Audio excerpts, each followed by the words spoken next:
Once, there was a little boy named Nick. Nick lived at the edge of a town with his father in an old space observatory. It was a huge white building with several domes and telescopes.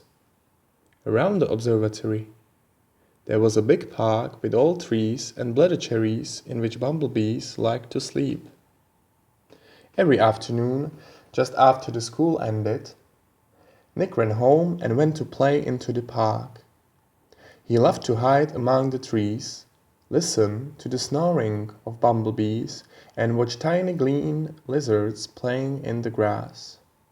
From all the animals he especially adored one particular old bumblebee from Hollow Tree and a big angry prancing agama lizard that lived behind an ancient statue in the park.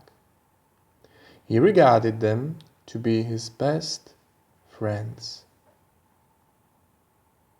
Of course, he knew a few children from the school, but they never wanted to go with him to play in the old observatory gardens, or weren't allowed to do so, since his father was regarded rather odd-fish among the people of the town.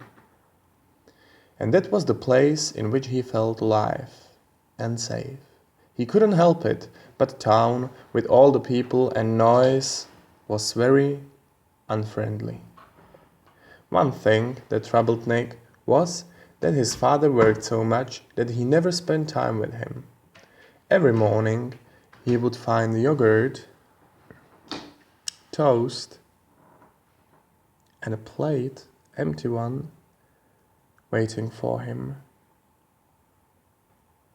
And a note: "Have a wonderful day, be a good boy at school, take care. I'm working on a new map, see you in the afternoon." The note was of course always a bit different, but to Nick it meant the same. In the afternoon, after he spent some time with bumblebees, lizards, and trees, Nick usually visited father in his workroom.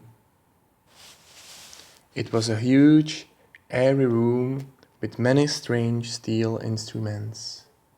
Binoculars, globes, wires, papers filled with numbers, and chalkboards. Nick loved those chalkboards and charts on them. He wanted to talk with his father about the mysterious drawings on them. The lines crossing each other seemed perfect to him, like the drunken bumblebees' dance, and wild as the angry prancing agama lizard from the garden. These shapes always seemed strangely familiar to him, and sometimes, when he had chance to sneak into father's office, Nick copied some of the drawings into his sketchbook and hung them around his bed, and then he felt safe.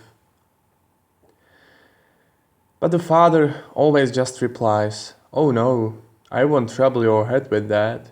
These are just some silly sterile maps I'm working on. One day, when you're older, I'll explain it to you." Anyway, how was the day in school?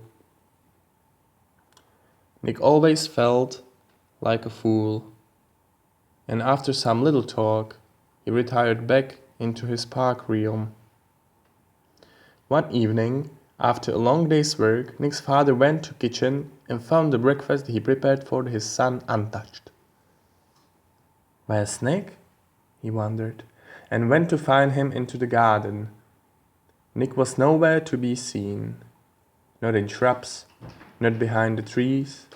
Garden was somehow silent.